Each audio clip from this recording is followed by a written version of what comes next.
Halo semuanya, pada kesempatan kali ini kami dari kelompok 2 dari program studi Data Science Universitas Telkom Purwokerto akan mempresentasikan tugas tentang penggunaan vector database, di mana topik yang kami angkat adalah bagaimana cara menyimpan dan mencari data teks secara semantik, yang artinya bukan sekedar mencocokkan kata kunci, tapi benar-benar memahami makna dari sebuah kalimat.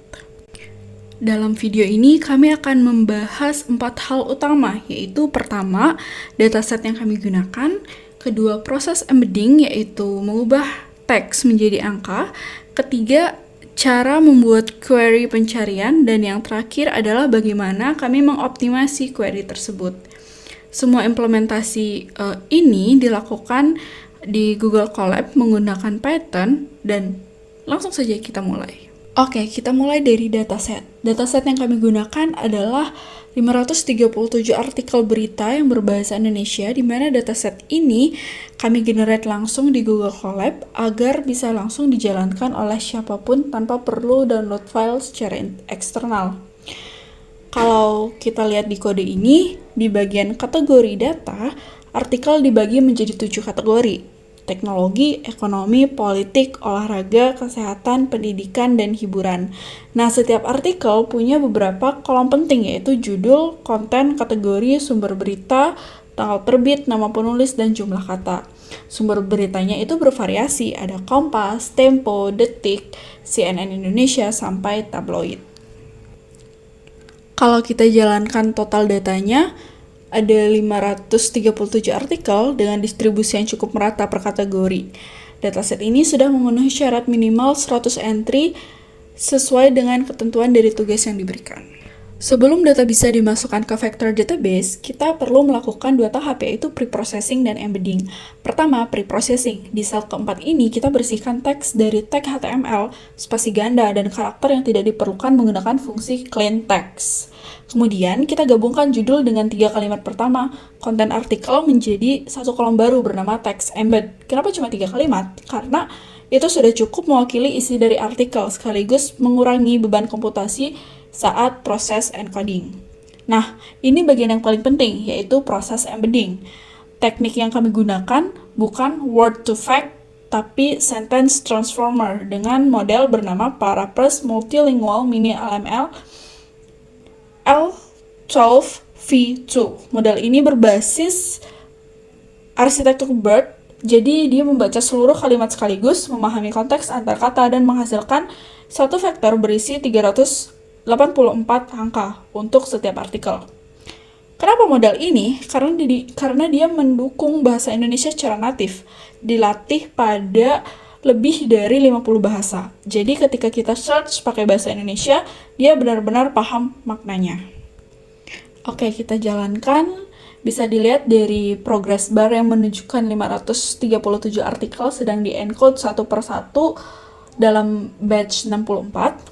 Hasilnya adalah array dengan save 537,384, yang artinya 537 artikel masing-masing direpresentasikan oleh 384 angka. Inilah yang disebut dengan vector embedding.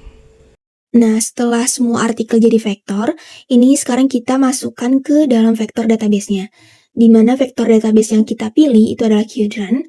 Ini dijalankan secara in-memory di Colab, jadi nggak butuh server eksternal. Kemudian kita membuat sebuah collection bernama Berita Indonesia. Di sini kita setting dimensi vektornya itu 384, di mana ini harus sama dengan output modelnya tadi. Dan metrik jaraknya ini menggunakan cosine similarity. Ini mengukur kemiripan arah vektor, jadi bukan jarak fisiknya. Lalu kita melakukan upsert. Ini memasukkan semua datanya sekaligus, jadi setiap artikel disimpan sebagai sebuah poin yang berisi ID, vektor 384 dimensi, dan payload, berupa metadata seperti judul, kategori, sumber, dan tanggal. Nah, selanjutnya ini masuk ke bagian inti dari implementasi vektor database. Di sini kita sudah menyiapkan fungsi show results, ini untuk menampilkan hasil dari format tabel yang rapi. Nah, selanjutnya di sini kita ada membuat 7 jenis query. Yang pertama itu ada query untuk pencarian semantik dasar. Di sini kita search kebijakan pemerintah untuk mendorong pertumbuhan ekonomi nasional.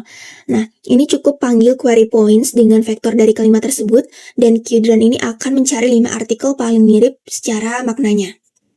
Kemudian query kedua ada hybrid search dengan filter. Di sini tanggal dikonversi ke Unix timestamp dahulu agar bisa difilter menggunakan range. Jadi kombinasi pencarian semantik plus filter metadata inilah yang disebut hybrid search. Kemudian query ketiga ini mencari artikel olahraga dengan filter prestasi atlet. Lalu query keempat ini menggunakan logika OR, di mana mencari dari 2 sumber sekaligus yaitu Kompas dan Tempo. Lalu query kelima ini menggunakan Massnote, ini merupakan pencarian negatif yang mengeksklusi artikel dari sumber tabloid. Lalu query ke-6 di sini menggunakan parameter with vector false. Ini artinya Qdran tidak perlu mengirim balik data vektor dalam respons, jadi hanya metadatanya saja. Dan ini menghemat bandwidth secara signifikan. Lalu yang terakhir ada query ke-7. Ini merupakan yang paling menarik, yaitu sistem rekomendasi.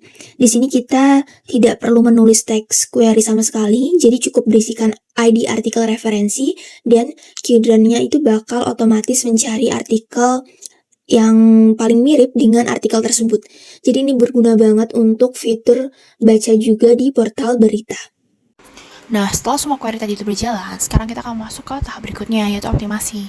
Di sini, kami tuh menggunakan 2 teknik utama. Yang pertama adalah payload index, di mana di sini kita akan membuat indeks pada kolom-kolom yang sering dipakai sebagai filter, misalnya kategori, sumber, dan juga jumlah kata.